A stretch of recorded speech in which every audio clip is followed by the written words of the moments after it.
everybody. Welcome to LidoConnect. Getting towards the end of the evening, so thank you for staying with us. My name is Jason, and I'm a contributor here at Lido, working on the product side. And yeah, I'm Azat. I'm an engineering contributor to Lido, and this is what we've been working for the past couple of months. So, name of our session is BYOV, which stands for Bring Your Own Validators. This session is kind of more of a exploratory session where we want to share some of our thoughts about what Lido can do in the future and how we can bring Lido to additional categories. Everything we're seeing here are in the extreme early preliminary stages and is subject to change, but we want to use this opportunity to share with you some of our thoughts, why we think vaults and Bring Your Own Validator staking for Lido is a good thing, and how we're thinking about the technical design. So hopefully at the end of the session, you'll be able to understand how we're thinking about Bring Your Own Validator staking at Lido, what are the considerations, and what are the potential benefits. So, right.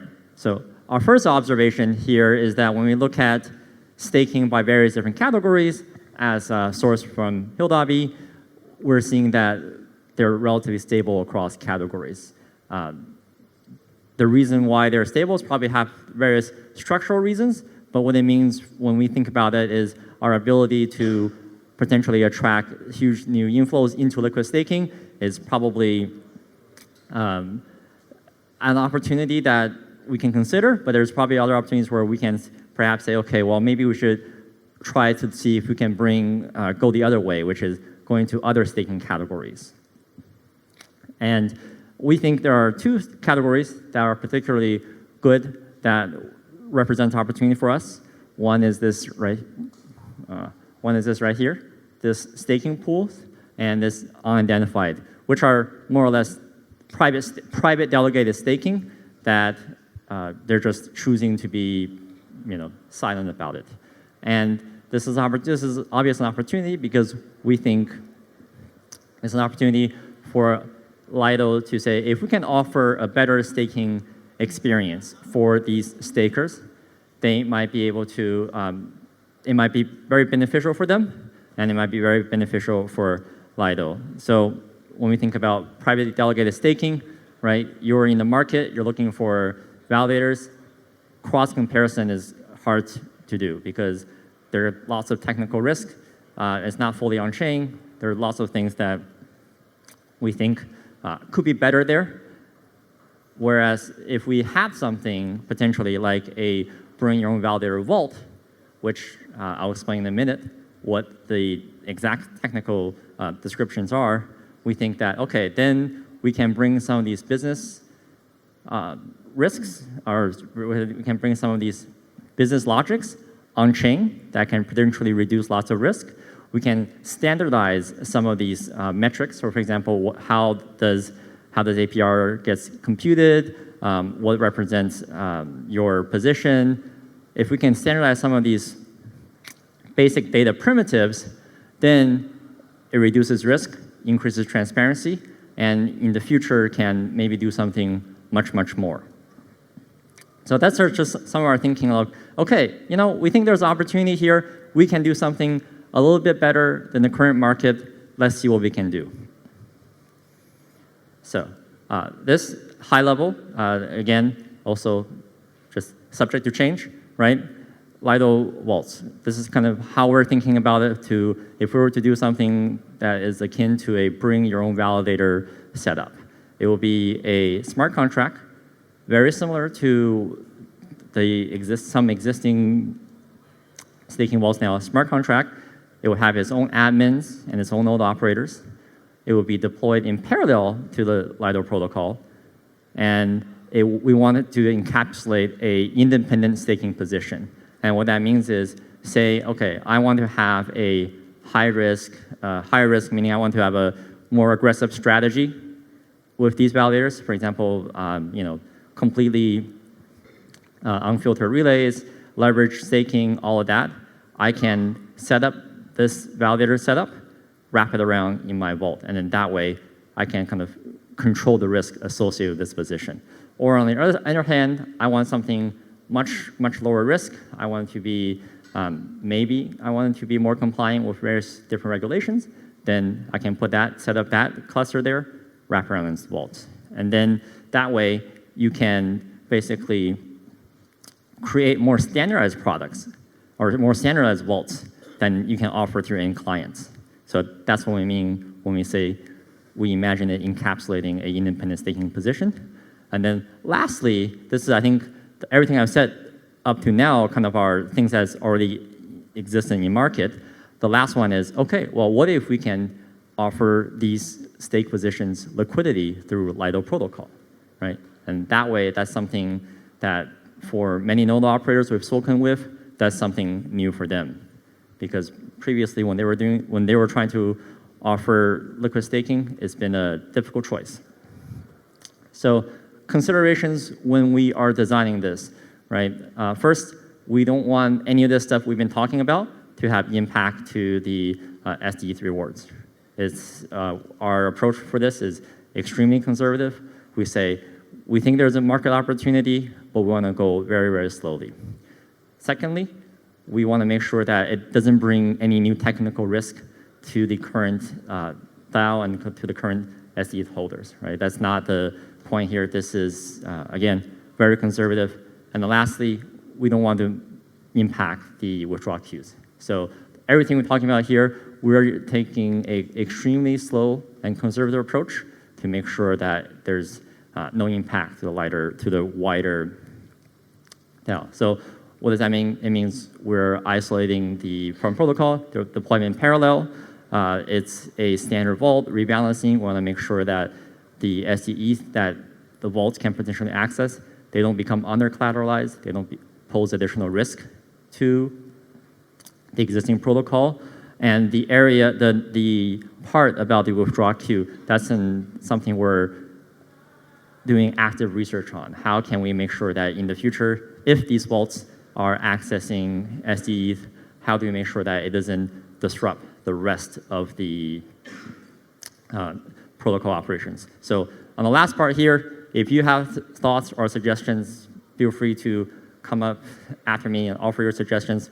We'd love to hear how this can be solved.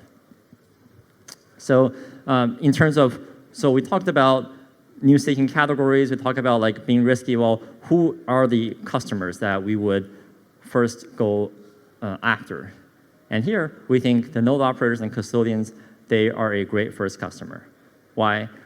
We already have existing relationships with them.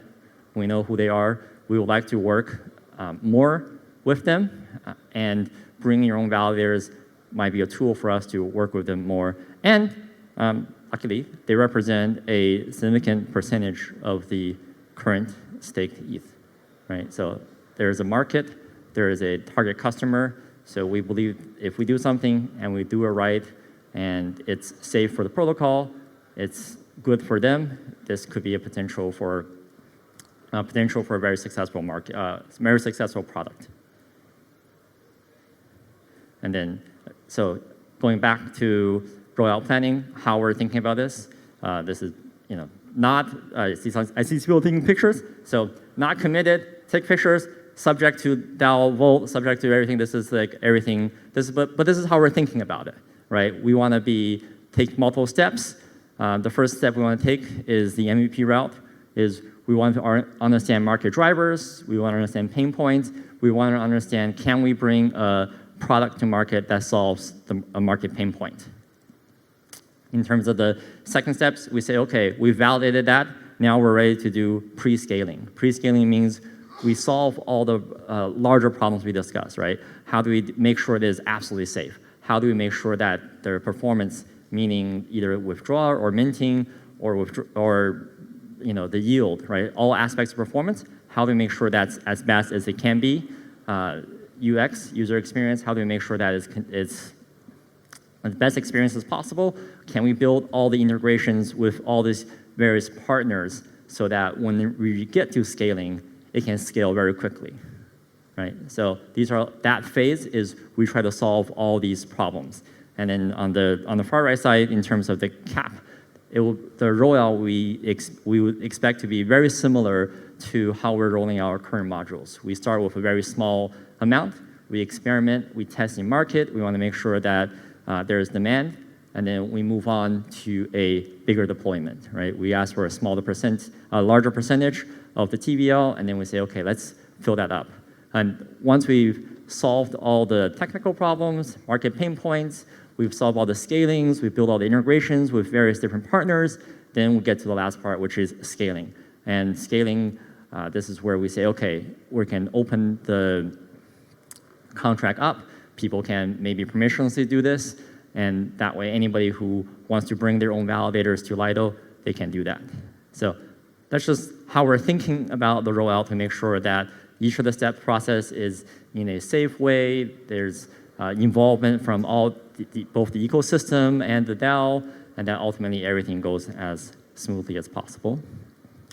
And then lastly, this is kind of far out in the future, right? How can we imagine what the vaults can do for us 3 to 5 years from now? And then on the right side, you'll see that here, this is our the Goose goals, right? So we think about, okay, we have this fundamental platform technology underneath. How can we use that to realize our Goose goals? If we can standardize and make those staking positions transparent, we can actually maybe make a free market validation, right? People can say, hey, I've created this vault has this parameters, I'm gonna put it on some market. Users can see that, like, oh, I like that. Like, that's the level of risk I'm looking for, and I can see that it's wrapped in a vault, so I know that it's safe. Okay, I can go for that, right? There can be a free market validation from that. Bring Your Own Validators. Obviously, there are people who are staking that they're staking on their own. With these vaults, hopefully we bring them to Lido to be a validator. And then because they're composable and they're flexible, right, we can imagine that maybe they're fit for institutional adoption. Before, you say, oh, well, maybe I need KYC, maybe I need no commingling. That's possible now with a vault because a vault is a completely encapsulated staking position. So then in the future, when we have ETPs, ETFs, and all these financial products, maybe they can use vaults as the underlying technology to power everything on top. So in summary, on the business side, we think vaults are an interesting opportunity. We want to make sure that we take a very cautious approach to going through our product development, but we believe that there's enormous potential for vaults going forward, and that's why we want to invest and we want to start exploring this section. And with that, I will pass it to my friend Azat to talk about some of the technical designs. Thank you, Jason. Now I want to talk about the technical design of the vaults. Yeah, we have like the bare essentials of the design down. We're about to start our testnets, devnets, but I want to talk about like which properties we want the vaults. We want vaults to have. So, like the first one is that the vaults are only an extension for Lido. That means we don't want to bring like major changes to the existing protocol. We want to build on top of this existing protocol, on top of Lido v2. So in our design of the vaults, we tried to keep the protocol changes to a minimum. So as you can see on the diagram, vaults are plugged into the Lido v2 protocol, and if the Lido DAO chooses to integrate vaults, they're only going to be plugged into the existing protocol. You will still be able to stake and earn rewards as it is right now. So the second property is that the vaults assets are isolated from the Lido v2. So that means like vaults provide their own capital and they do not receive stake from the core protocol. So they have to provide and manage their own assets, and vice versa. Like the the core protocol cannot use the vault funds normally, but I will talk about like a one use case, one scenario where like core protocol could use vault assets, but I'm going to talk about it later. So as you can see, these are like two parallel streams of capital. Also, vaults are pretty simple in their design, and that means that they're like a staking primitive. Like the base vault is only like 160 lines of code. That's like just a bare skeleton for staking. But we can build on top of that. We can build like a delegation layer on top of the vault. That would mean like a role setup where we can have like a vault owner, node operator, maybe like asset manager or something like that. We can also have like token wrappers where you can like stake like wrapped ETH or something like that. Other tokens except aside from Ether. Yeah, we can have like a UX layer or something like that. Yeah, they're like simple but extendable. Vaults are also customizable, so they are a non-opinionated way to stake. So Lido DAO does not like dictate how you should stake. The staker and the node operator in the vault, they decide their own validation setup. They decide on their technology. They can use like DVT. They can use restaking. They choose their own clients. They choose their own MEF policy, relays. They can use a smoothing pool if they want. They decide on the node operator fee. They can have like legal agreements between the staker and node operator. So Lido DAO does not have control over that. As you can see, like there can be like multiple vaults. Like one is like DVT vault. There's a restaking vault. There could be like a leverage staking vault, and staker can decide which vault to choose, which flavor of staking they want. All vaults are also liquid, optionally. So vault owner can, on demand, mint steth against the vault's TVL. So, but up to a certain limit. So whenever you want, you can mint steth using your vault's TVL, like your validators, and like maybe some ETH on the vault as a backing for the steth. But they have to be overfunded. So there should always be a little more ETH in the vault than there is steth minted. So the vault has to preserve like a healthy reserve ratio. So they have to be overfunded. I wanted to use another word, but lawyers said I couldn't use that word. So I'm going to go with overfunded. Yeah, so whenever like the vault underperforms or like validators are getting slashed, the protocol can rebalance the vault in favor of the protocol. So that the healthy reserve threshold is restored. Yeah, as you can see, like there's like there has to be like a, I don't know, I'm just getting numbers from my head, but there could be like a 10% reserve or something like that. The vaults are also open to create, so that means anyone can create their own vault, like invite a node operator of their choice, and start staking, start earning rewards.